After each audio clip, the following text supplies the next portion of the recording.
Saya mencoba membedah kitab-kitab, bermajlis dengan para ulama, bermulazamah dengan ulama ahli hadis, dan saya pastikan kepada mereka, akhirnya urutan berikut insyaallah taala urutan yang lebih banyak dipegang oleh para ulama-ulama ahlus sunnah wal jamaah dari hadis-hadis yang sahih bahkan mutawatir.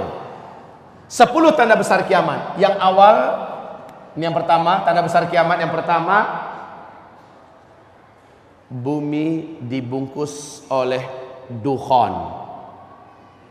Bumi dibungkus oleh dukhan. Gelap bumi ini selama 40 hari 40 malam. Dukhan. Dukhan. Ya. Dukhan.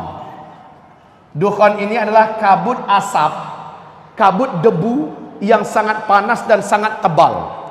Saking panasnya, kata Rasulullah sallallahu alaihi wasallam, orang-orang kafir sampai melepuh kulit mereka. La ilaha illallah, panasnya kayak dalam open, Bu. Saking panasnya, orang kafir loh ya. Dan dari lubang hidung mereka mengeluarkan asap, dari mulut mereka mengeluarkan asap, dari lubang dubur mereka juga mengeluarkan asap. Mata mereka seperti mau lepas dan keluar dari sarangnya. Telinga mereka seperti mau pecah, jantung mereka seperti panas terbakar. Orang-orang kafir dan orang-orang yang beriman hanya imannya menyimpang. Orang-orang Islam yang hobi buat dosa dan maksiat, kata Rasulullah sallallahu alaihi wasallam, mereka sama tersiksanya seperti orang kafir. Akan tetapi umatku yang beriman, imannya lurus dan amal soleh mereka banyak sebelum itu terjadi, mereka aman. Saat dukhan sudah lenyap, matahari kembali nampak, orang-orang yang beriman dan yang amal solehnya banyak sebelum kejadian itu hanya seperti terserang flu dan demam saja. Kulitnya utuh, tubuhnya utuh, dia sehat, dia selamat, hanya seperti terserang flu dan demam saja.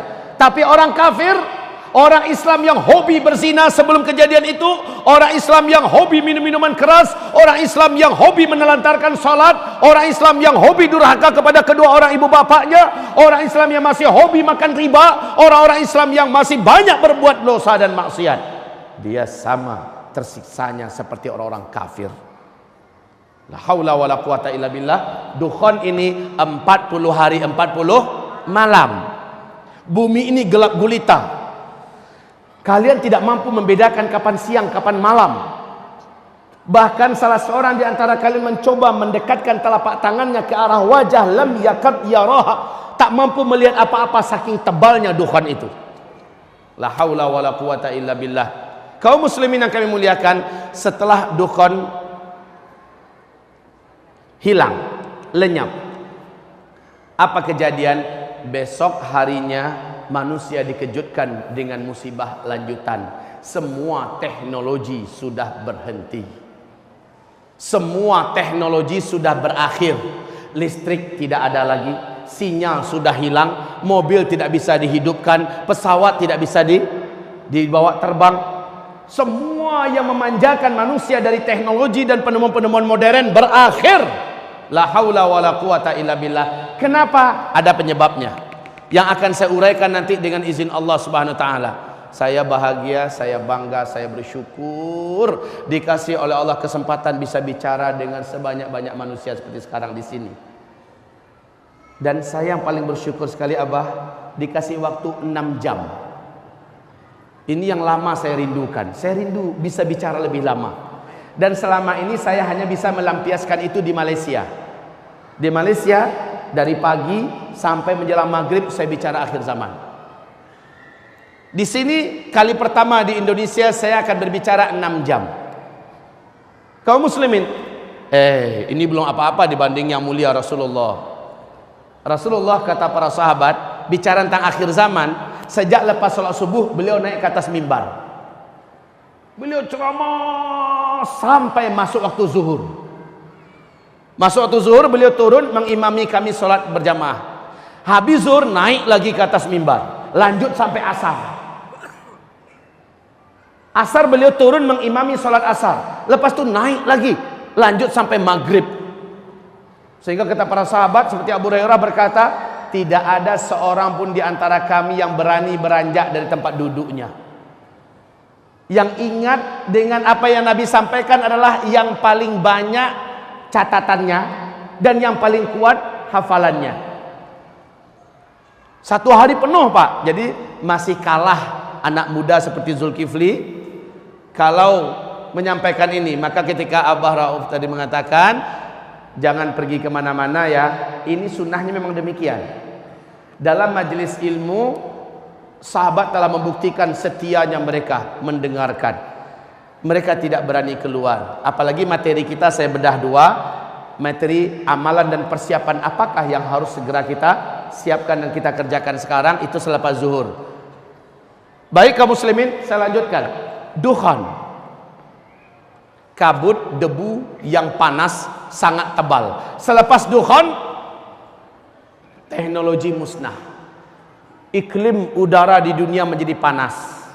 Sementara ketika orang keluar, sudah banyak bangkai-bangkai yang berserakan. Apakah bangkai binatang atau bangkai manusia yang tidak mampu bertahan meninggal dunia. 40 hari, Pak, dibungkus oleh kabut debu yang teramat panas.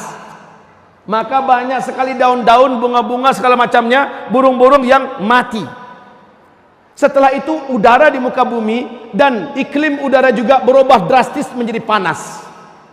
Air menjadi sulit didapatkan. Air-air menjadi kotor karena debu tadi telah turun dan mengendap kembali di bumi.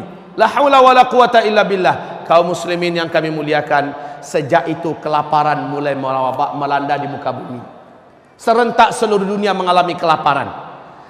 Sepertiga air dari langit Allah tahan, sepertiga tanam-tanaman di muka bumi Allah biarkan mati. Kekurangan pakan secara global, serentak di muka bumi kekurangan makanan. Kalau hanya India yang kekurangan makanan, mudah-mudahan Thailand bisa menolong, Indonesia bisa menolong. Lah ini serentak seluruh dunia kekurangan pakan.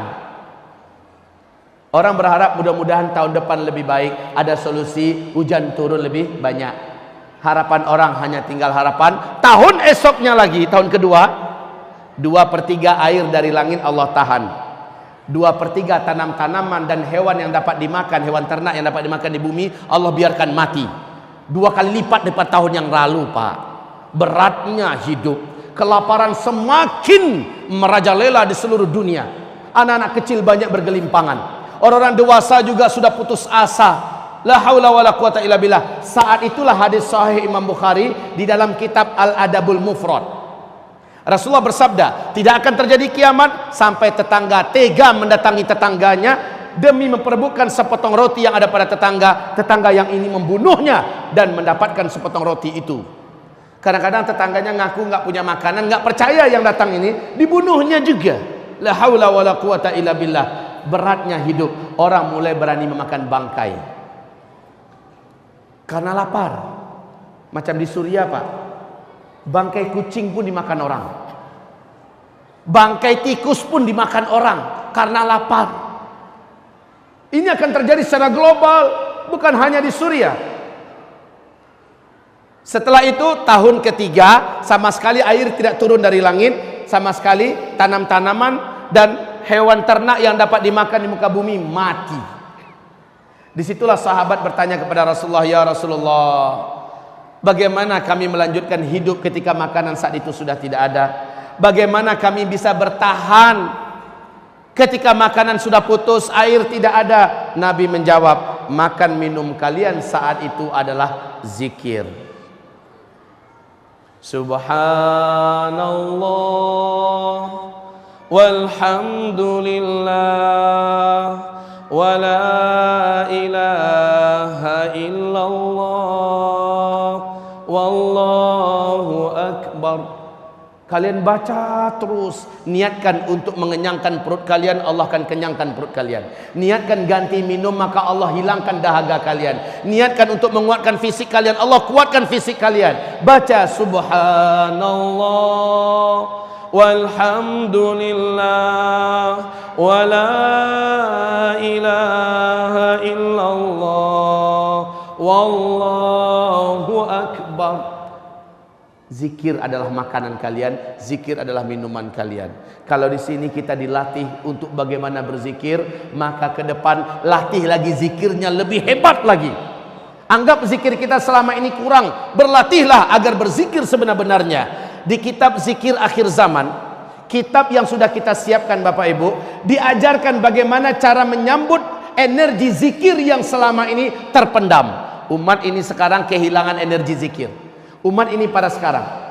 Dulu Nabi Yunus dalam perut ikan. Zikir yang dibacakan oleh Nabi Yunus menyebabkan Nabi Yunus hidup dan selamat. Berapa lama Nabi Yunus dalam perut ikan? 40 hari 40 malam.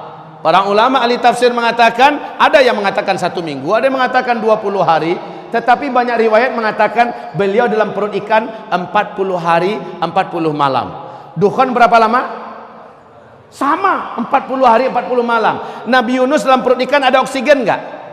Dukhan ketika sangat tebal menyelimuti bumi, gampang enggak mendapatkan oksigen? Sama gelapnya, hitam pekat, sama dengan Nabi Yunus.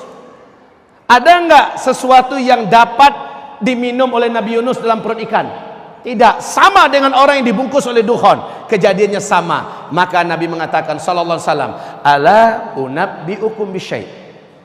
Idza nazala birajulin minkum karbun aw bala'un min balayad dunya, thumma da'a bihi illa furija anhu." Qalu bala, qala du'a'u dhinnun.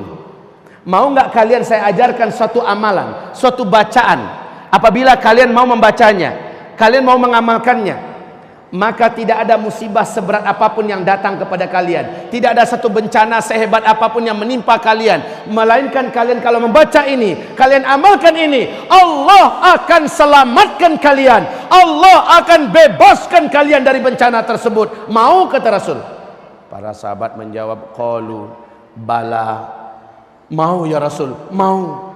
Nabi mengatakan du'a'u dhinnun, doa dhunnun. Dhunnun itu adalah gelarnya Nabi Yunus. La ilaha illa anta subhanaka inni kuntu minaz zalimin.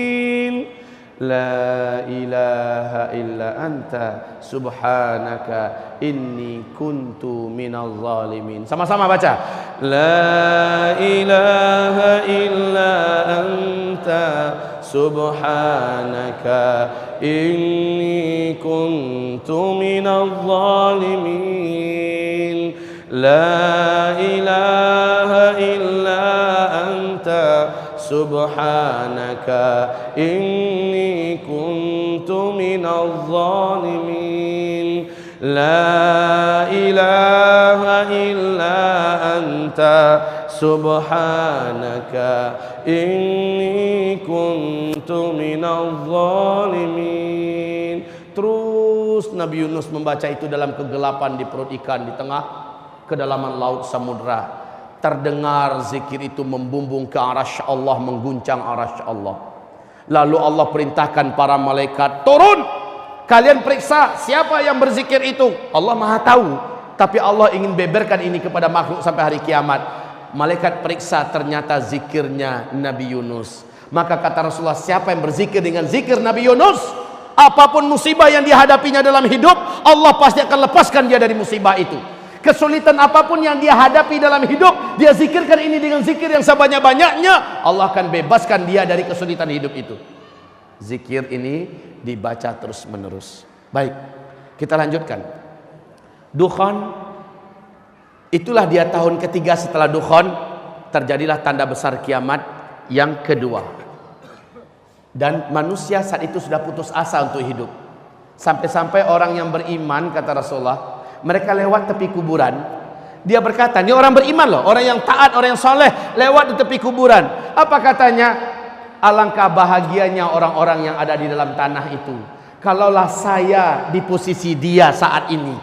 Orang beriman, saking beratnya hidup ditahan, ditanggung Bapak, sampai-sampai dia iri dengan orang-orang yang sudah duluan meninggal, yang sudah ada di dalam kuburan. Alangkah bahagianya mereka, padahal tentu mereka bahagia dalam kubur. Tapi saking beratnya hidup di dunia, saat itulah berita kemunculan Dajjal, tanda besar kiamat yang kedua.